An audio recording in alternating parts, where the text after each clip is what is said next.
Welcome back to One Piece anime review episode number 72. Correct? 72. This one I'm reviewing the 806th of the anime for One Piece. A Man's Way of Life. Bege and Luffy's determination is captain and the 923rd chapter of the manga. Emperor Kaido versus Luffy. Yeah, here's the thing with this episode. Now, despite the fact in the manga chapter Luffy appears for a good chunk of that one, this episode, excuse me, Luffy doesn't get a lot of screen time this episode, surprisingly. Yes, it's more advancement of what goes on with Sanji. Yes, there's a little bit with the Straw Hat crew. The Straw Hat crew in this episode finally make their return for the first time in about 3 episodes. Yeah, it's been a few episodes since the rest of the Straw Hats, who are part of the Sanji Rescue team, actually physically appear in the episode. And they're only on screen for a good, 3 minutes. Yeah, 3 minutes. You see them briefly. Some of the characters won't give any word dialogue, just like their entire run that's just to do fighting. And of course, Carrot is basically preparing for what's going to be her infamous transformation from the manga, where she basically becomes like Kurama from Yu Hakusho, where she has an alternate form. Yeah, I think that's going to be done probably in about a couple episodes from now. Probably, because I've seen it. It's really good seeing the manga. I'm hoping the anime does a really good job with it. Let's see. In the case of what goes on with Luffy in this episode, he is just hopping through mirrors, trying to get his hockey back up. Also, Rayleigh appears in a flashback. This is probably the second or third time in this arc he actually appears in a flashback.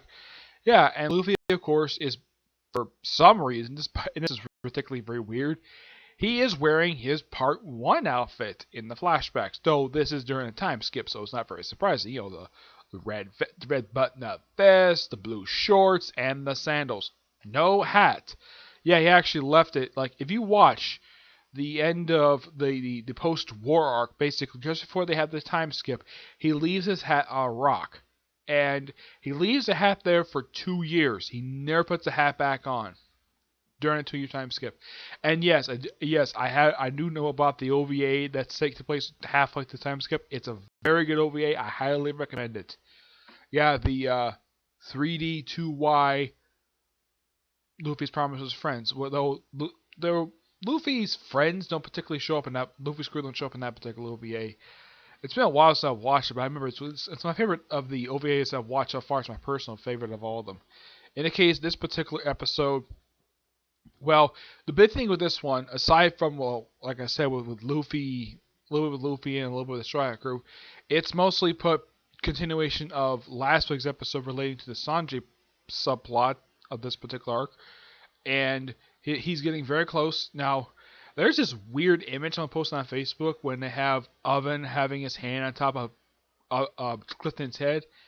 It's almost looking like when he puts her head down, puts it up.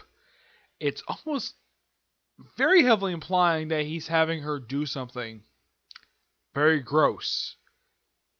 Yes, it's very heavily implied.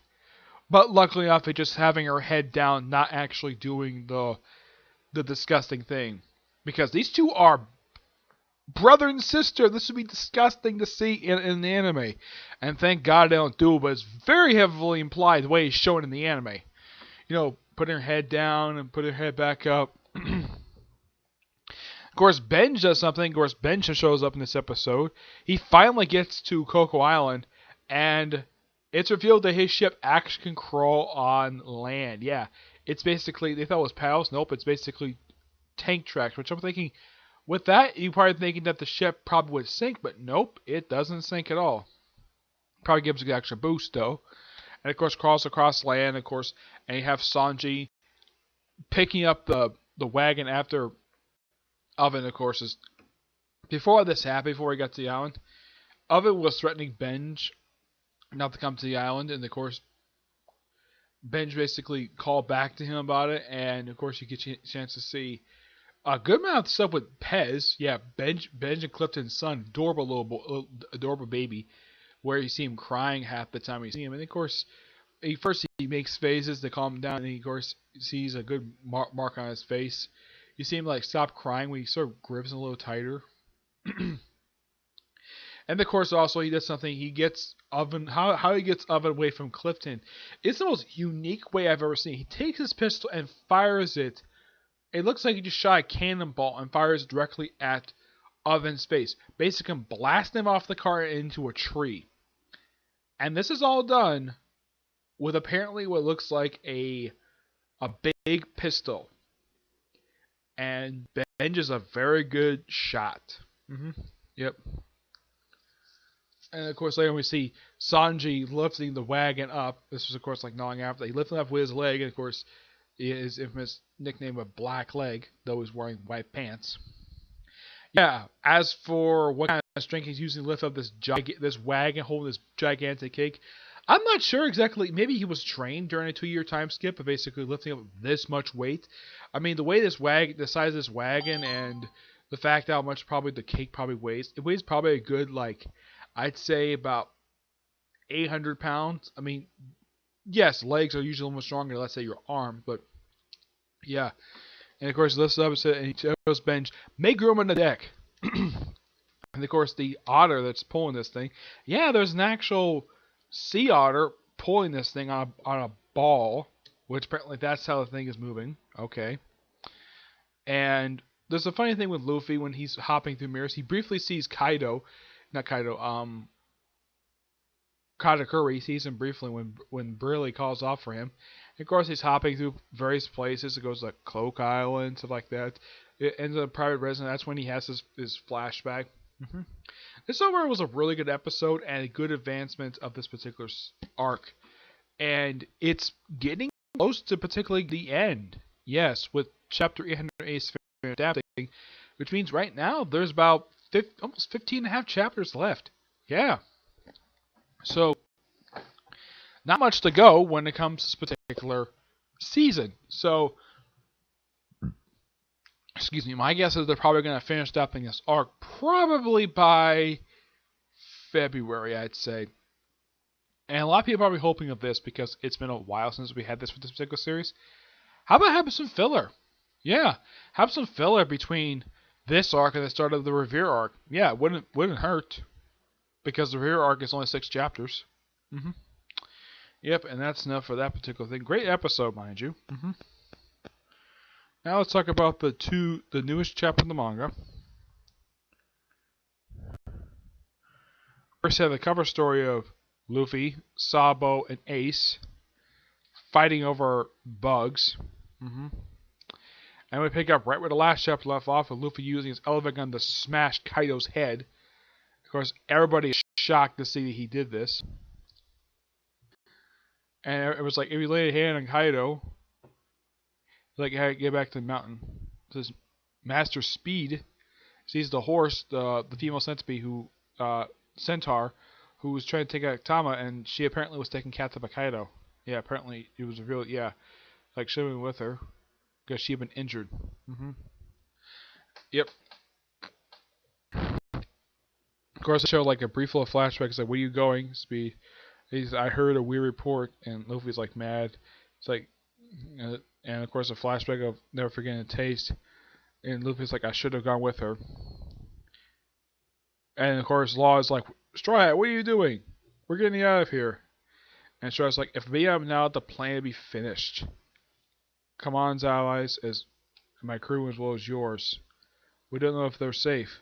Kaido, I'm over here, Luffy says. And of course, Kaido's like, It's like, you're Luffy. Your name is Luffy.